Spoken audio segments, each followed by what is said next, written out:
नमस्ते। ग्रंथ ज्ञान में आपका स्वागत है। आज हम श्रीमद् भगवत गीता का 6वां अध्याय पढ़ेंगे, आत्म संयम योग। अध्याय शुरू करने से पहले इस अध्याय में एक शब्द जो काफी महत्वपूर्ण है और बार बार इस्तेमाल किया गया है, उसका मतलब समझ लेना जरूरी है। शब्द है योगा या योगी। अब मेरे योगी बोलते ही आपके दिमाग में क्या आया? नारंगी कपड़ों में थोड़े बूढ़े से एक साधु?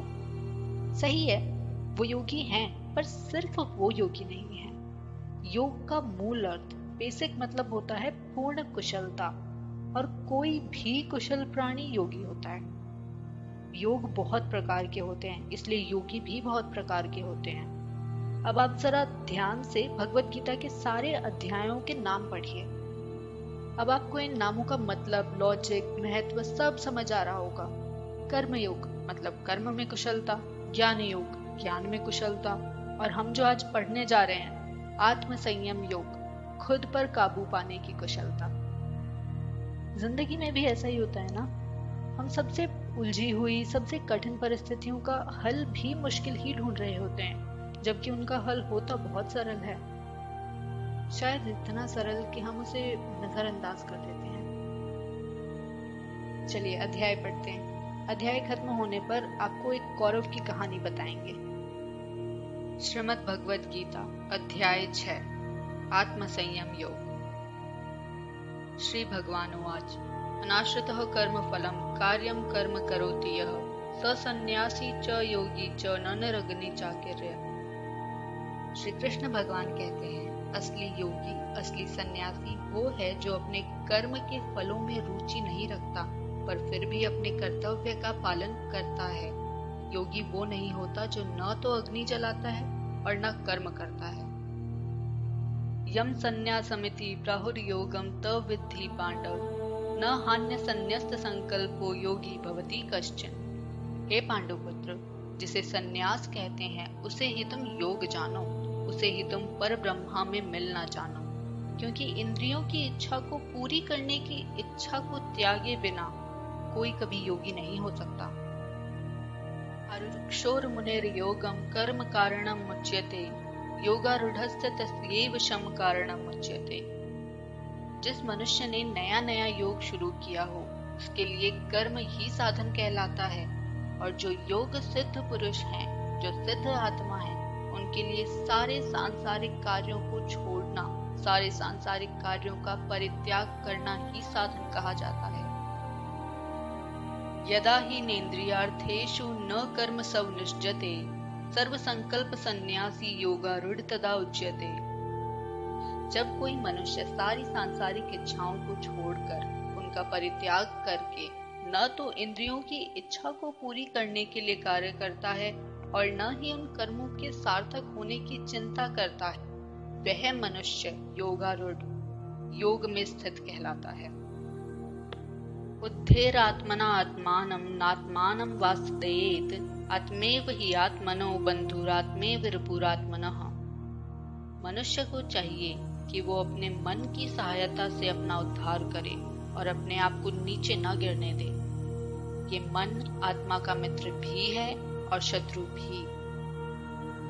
बंधुर आत्मा आत्मनस्तस्य येन आत्मैव आत्मना जितः अनात्मनस्तु शत्रुत्वे वर्तेत आत्मैव शत्रुवत। जिस मनुष्य ने आत्मा के द्वारा मन को जीत लिया है, उसके लिए उसका मन उसका सर्वश्रेष्ठ, सबसे अच्छा मित्र है। लेकिन जो किसी भी कारणवश ऐसा नहीं कर पाए हैं, उनके लिए उनका खुद का मन ही उनका सबसे बड़ा शत्रु बनकर रहता है। और हमारा मन हमारा शत्रु तब तक रहता है जब तक हम अपने मन पर विजय नहीं कर लेते, उसे किसी भी तरीके से जीत नहीं लेते। जितात्मनः प्रशांतस्य परमात्मा समाहितः शीतोष्ण सुख दुखेषु तथा मानापमानयोः। जिस मनुष्य ने मन को जीत लिया है, उसने पहले ही परमात्मा को प्राप्त कर लिया है, क्योंकि जिसने मन को जीत लिया है उसने शांति प्राप्त कर ली है। ऐसे मनुष्य के लिए सुख दुख, सर्दी गर्मी, मान अपमान सब एक समान है। ज्ञान विज्ञान तृप्त आत्मा कूटस्थो विजितेन्द्रिय युक्तेति उच्यते योगी समलोष्ट्रा शमकाश्चन।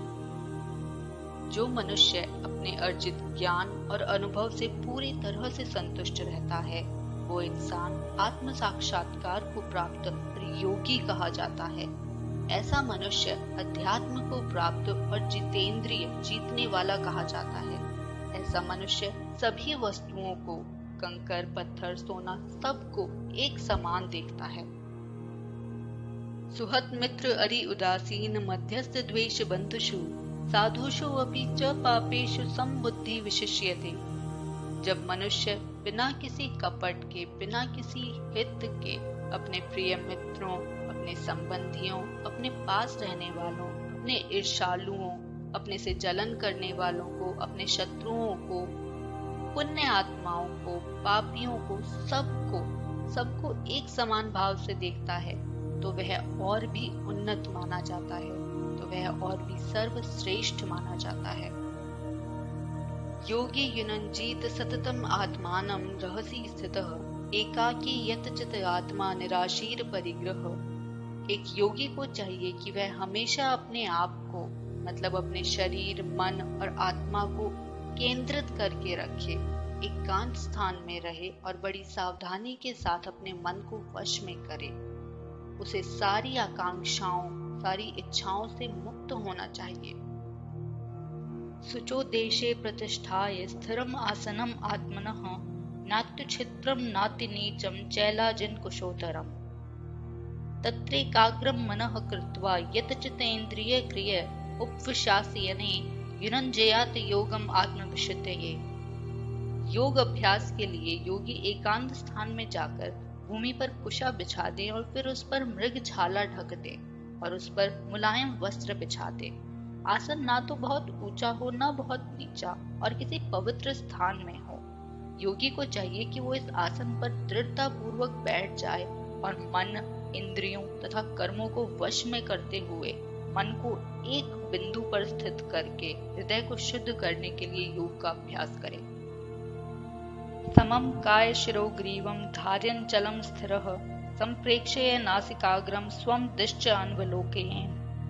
प्रशांत आत्मा विगत भी ब्रह्मचारी वर्ते स्थितः मन संयम यह मत चित युक्त आसीत मत पर। योग अभ्यास करने वाले को चाहिए कि वह अपने शरीर, गर्दन तथा सिर को सीधा रखे और नाक के अगले सिरे पर दृष्टि लगाए।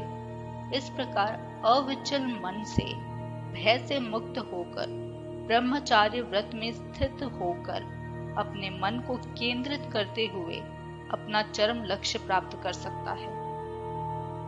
युनञ्जनैवं सदात्मानं योगी नित्यमानसः शांतिं निर्वाण परमां मत संस्थाम आदि गच्छति।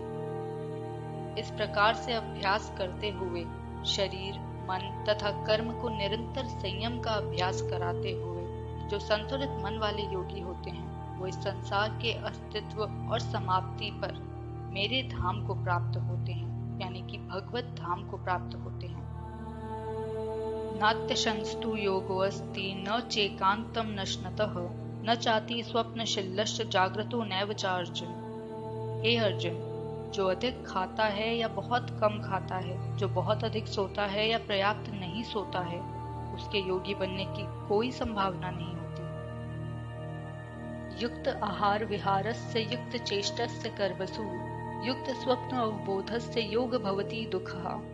जो खाने, सोने, घूमने फिरने और काम करने की आदतों में नियमित रहते हैं, उन्हें नियम से करते हैं, वह योग अभ्यास के द्वारा सारे सांसारिक कष्टों को नष्ट कर सकते हैं।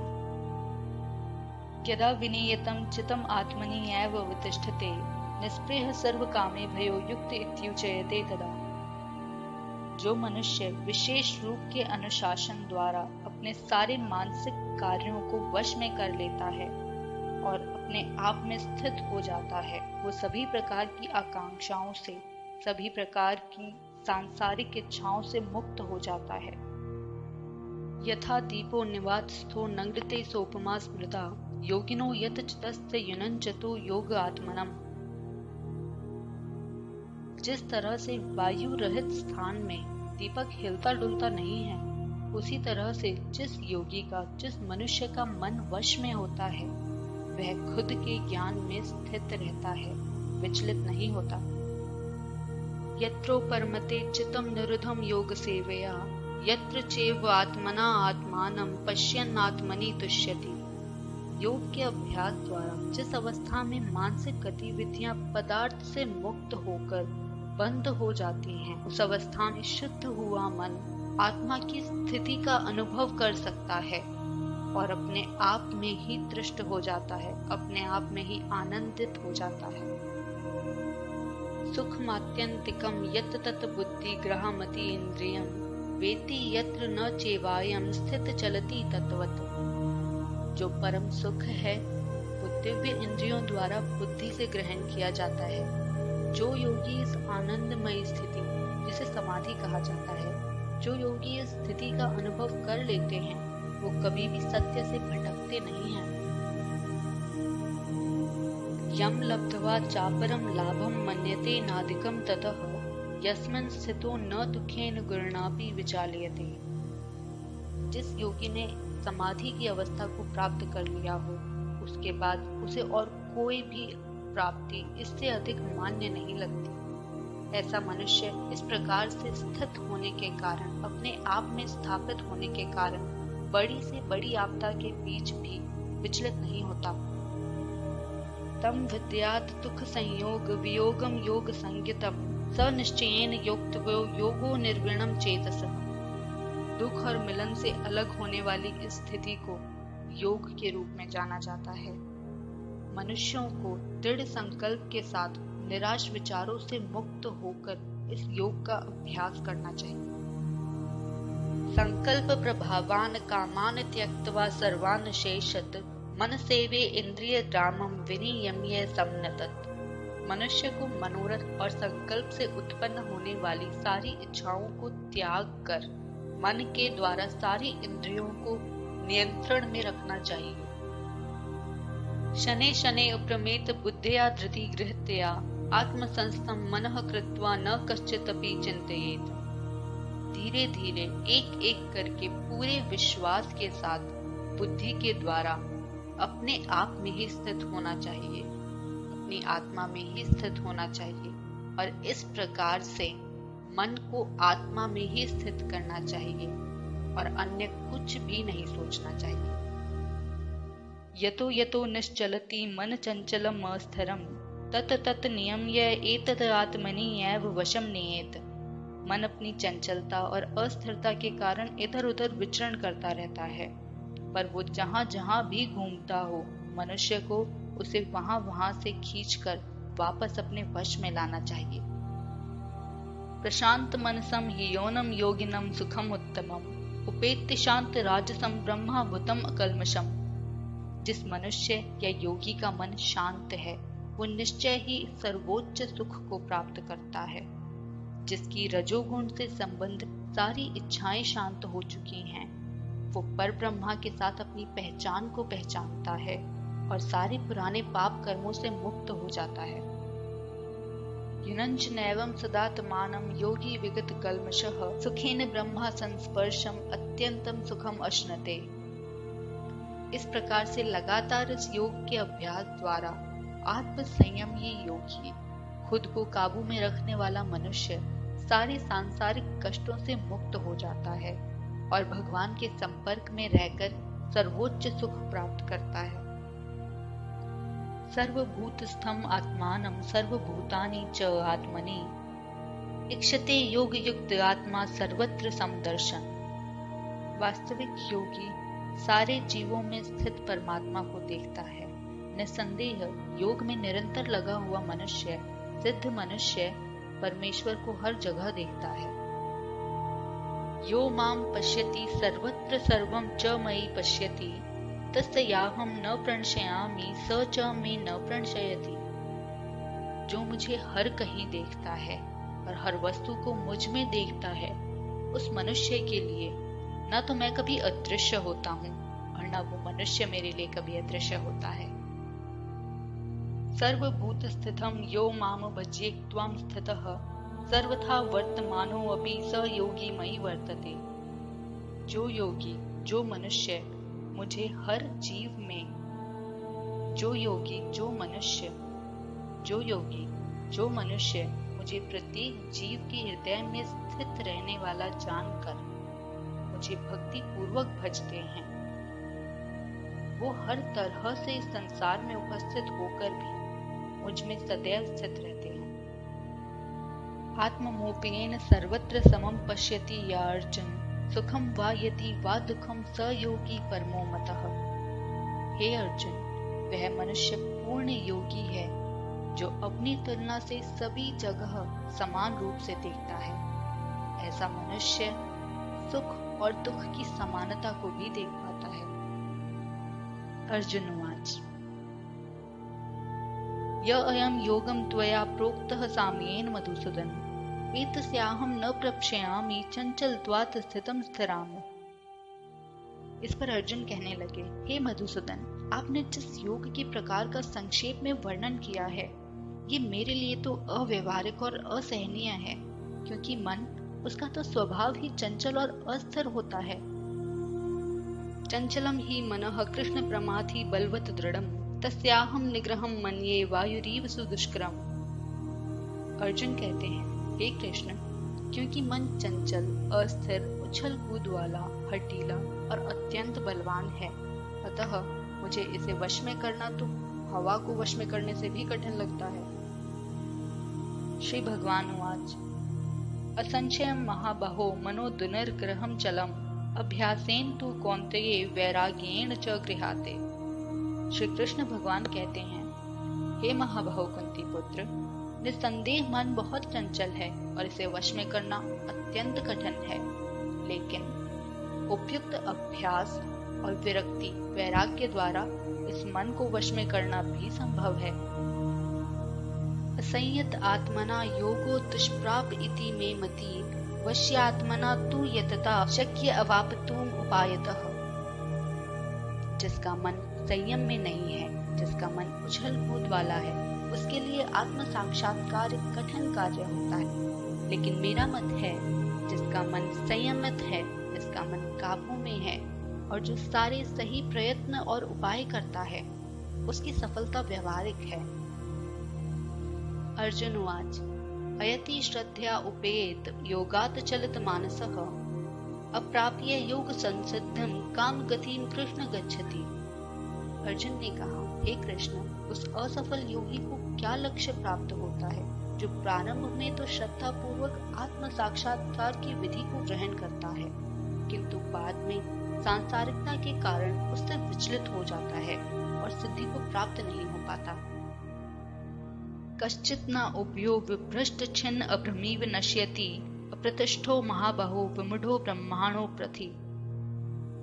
अर्जुन कहते हैं, हे महाबाहो कृष्ण, ऐसा व्यक्ति जो ब्रह्मा प्राप्ति के मार्ग से भटक गया हो, क्या वो आध्यात्मिक और सांसारिक दोनों की सफलताओं से विचलित नहीं होता और छिन्न भिन्न बादल की भांति विनष्ट नहीं हो जाता, जिसके फलस्वरूप उसके लिए किसी भी लोक में कोई स्थान नहीं होता।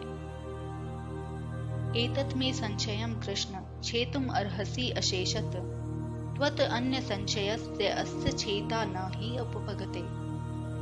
अर्जुन कहते हैं, हे कृष्ण, यही मेरा संदेह है और मैं आपसे इसे पूरी तरह से दूर करने की प्रार्थना कर रहा हूँ। आपके अतिरिक्त अन्य कोई और ऐसा नहीं है जो इस संदेह का नाश कर सके।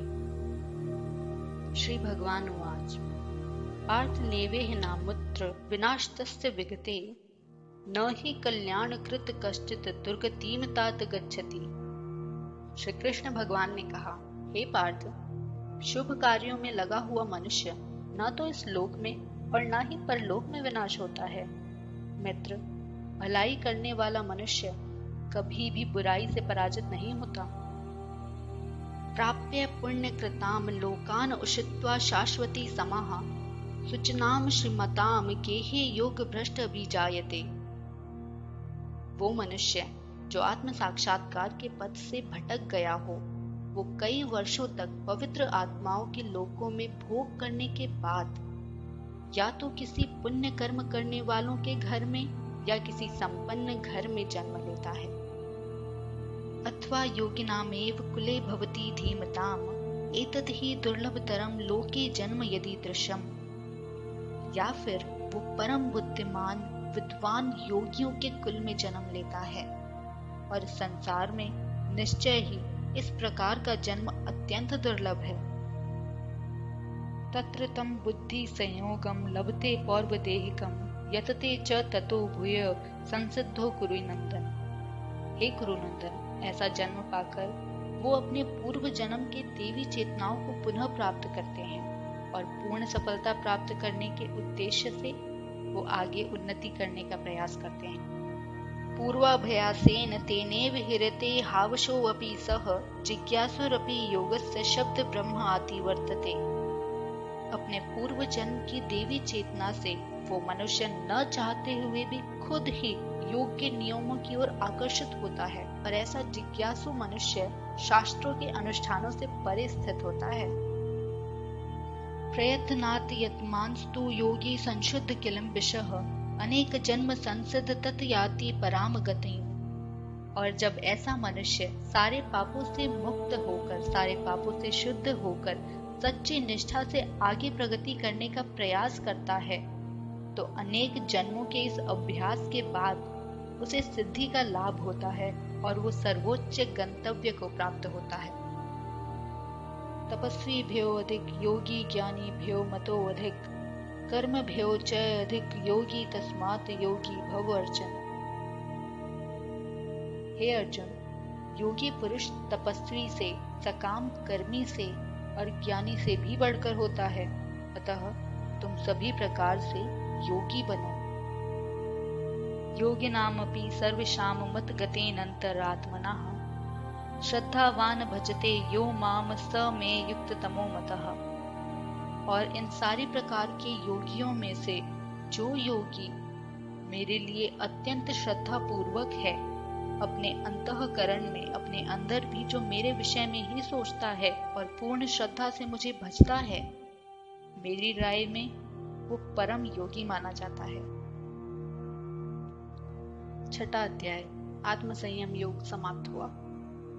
जब भी महाभारत का जिक्र होता है, आपके जहन में 5 पांडव और 100 कौरव जरूर आते होंगे, पर गांधारी, कौरवों की माँ, उनके तो 99 पुत्र और 1 पुत्री थी, फिर कौरव 100 भाई क्यों कहे जाते हैं? इसका जवाब है युयुत्सु। युयुत्सु 100वें कौरव थे, कौरवों के सौतेले भाई। युयुत्सु महाराज धृतराष्ट्र और दासी सौवाली के पुत्र थे। महाभारत के युद्ध में युयुत्सु इकलौते कौरव राजकुंवर थे जो पांडवों के साथ थे, और शायद इसीलिए इकलौते कौरव भी थे जो जीवित बचे थे।